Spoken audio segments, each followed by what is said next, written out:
অবশেষে সকল জল্পনার অবসান ঘটিয়ে স্টার জলসা প্রকাশ করে দিল আপকামিং ধারাবাহিক বালিঝড়ের প্রথম প্রোমো।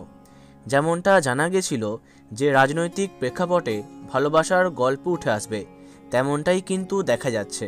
তবে তার সাথে আছে দুই নায়ক এবং এক নায়িকা, যাদের মধ্যে ত্রিকোণ প্রেমের সম্পর্ক দেখা যাবে।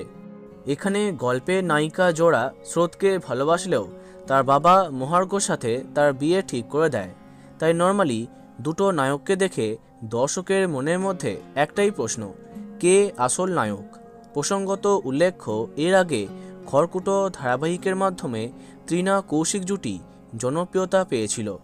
তাই সবাই চায় কৌশিক রায় যেন ভিলেন না হয়। অপরদিকে ইন্দ্রাশিস কখনো নেগেটিভ চরিত্র করেননি, তাহলে কি তিনিই নায়ক? না, জোড়া স্রোতকে ভালোবাসলেও তার বিয়েটা মহার্ঘর সাথেই হবে, কিন্তু মহার্ঘকে সেই অর্থে ভিলেন বলা যাবে না, সে নিজের দিক থেকে ঠিকই থাকবে। অপরদিকে স্রোত নিজেও পজিটিভ থাকবে। এক কথায় তাদের মধ্যে সম্পর্কে টানাপোড়েন গল্পের মূল উদ্দেশ্য। এখানে একজন নায়ক একজন ভিলেন এই রকম নয়, দুজনাই গল্পের প্রধান নায়ক।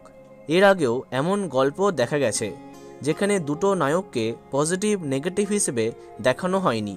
নিঃসন্দেহে এই দুই নায়ক চরিত্রের মাঝে দর্শক কনফিউজ হয়ে যাবে। দেখা যাক কিভাবে এগিয়ে চলে বালিঝড়। তো বন্ধুরা, কে কে এক্সাইটেড কমেন্টে জানাতে পারো। ভিডিওটি লাইক এবং শেয়ার করো। এই টাইপের ইন্টারেস্টিং ভিডিওস পেতে সাবস্ক্রাইব করো কারেন্ট বস।